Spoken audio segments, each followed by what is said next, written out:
Գյումրու թիվ 31 կոտորակ 2 ընտրատեղամասում մինչև առավոտյան 9:00-ի դրությամբ ընտրողների հոսքը բավականին մեծ է և հանձնաժողովի նախագահի գնահատմամբ որևէ ընտրախախտում մինչ այս պահը չի գրանցվել և բնականոն հունով ընտրության կարգը ընթանում է։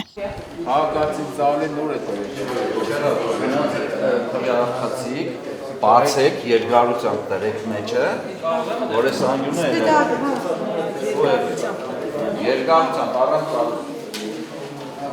դրոշմակնիկ պետք է կրծնի այդ բաց տեղը։ Ընտրելու իրավունք ունի 1781 ընտրող, որի մեջ մտնում են նաև ոստիկանության ծառայողները և ըստ գտնվելու վայրի ընտրողները, ներկա պահին 15 հոգի են քվեարկել։ Նորմալ աշխատանքային ընթացք է, պատրաստվել ենք նորմալ, ժամը 8-ին բացել ենք ընտրատեղամասը, պատրաստ ենք ընտրություններին։ Խնդիրներ չեն առաջացել։